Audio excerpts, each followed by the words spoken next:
আগামী 23শে জানুয়ারি সংগঠনের 10ম বর্ষপূর্তি উপলক্ষে 400 জোড়া পাদুকা বিতরণ করবে কোচবিহার বন্ধু সবসময় স্বেচ্ছাসেবী সংগঠন।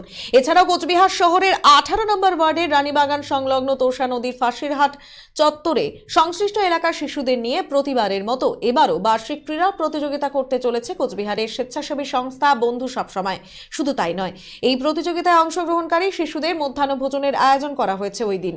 শনিবার কোচবিহার প্রেস ক্লাবে সাংবাদিকদের মুখোমুখি হয়ে একথা জানালেন সংগঠনের সাধারণ সম্পাদক ভাস্কর ঘোষ। এদিন তিনি বলেন, প্রতি বছর এই বার্ষিক ক্রীড়া প্রতিযোগিতা করে আসছে বন্ধু সবসময় সংগঠন। এবারও কোচবিহারের ভবানীগঞ্জ বাজারের বিভিন্ন ব্যবসায়ীদের পাশাপাশি বিশিষ্ট ব্যক্তিদের সান্নিধ্য নিয়ে হবে এই প্রতিযোগিতা। তিনি জানান, এবার এই বার্ষিক প্রতিযোগিতায় যে সমস্ত শিশুরা প্রথম, দ্বিতীয় দিন বা তৃতীয় স্থান অধিকার করবে তাদেরকে পুরস্কার হিসেবে প্রয়োজনীয় সামগ্রী দেওয়া হবে। এর মধ্যে থাকছে কম্বল, বালতি। এদিন ভাস্কর ঘোষ জানান, এবারে তারা একটি বিশেষ উদ্যোগ গ্রহণ করেছেন, তা হলো এই ফাঁসির ঘাট ব্যবহার করে যারা চলাচল করেন এই সমস্ত মানুষদের মধ্যে 400 জোড়া পাদুকা বিতরণ করবেন তারা। সমস্ত মানুষকে এই অনুষ্ঠানে উপস্থিত থাকতে এবং সহযোগিতার হাত বাড়িয়ে দিতে এদিন অনুরোধ জানান তিনি। নমস্কার, আমরা বন্ধু সবসময় স্বেচ্ছাসেবী সংগঠন কোচবিহার।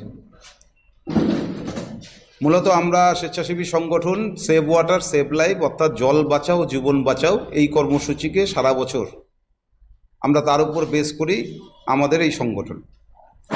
তো দীর্ঘ চলতে চলতে আমরা 10 বছরে পদার্পণ করলাম। এবার 23শে জানুয়ারি নেতাজি সুভাষচন্দ্র বসুর জন্মদিনে আমাদের 2024 10ম বর্ষ পূর্তি অনুষ্ঠান হবে।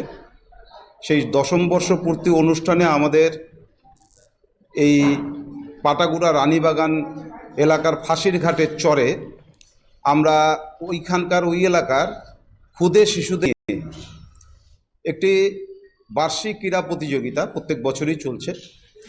তার সাথে তাদের আনন্দ দেবার জন্য, তাদের উৎসাহিত করবার জন্য আমাদের সদস্যরা মিলে এবং আপামর কোচবিহারবাসী আমাদের সঙ্গে জড়িত হয়ে যায় এই 23শে জানুয়ারির দিনে।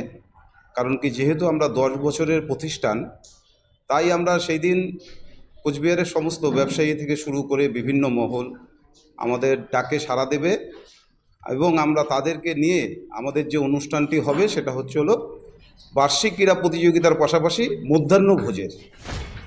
প্রত্যেকটি শিশুকে আমরা মধ্যাহ্নভোজের একটা তাদের জন্য আয়োজন করেছি এবং তার সাথে সাথে তারা যারা পুরস্কৃত হবে, যারা জয়ী হবে, সেই ফার্স্ট, সেকেন্ড, থার্ড প্রত্যেকটি ইভেন্টের ক্ষেত্রে আমরা তাদেরকে এবার প্রয়োজনীয় জিনিস এবার তাদেরকে আমরা গিফট করব।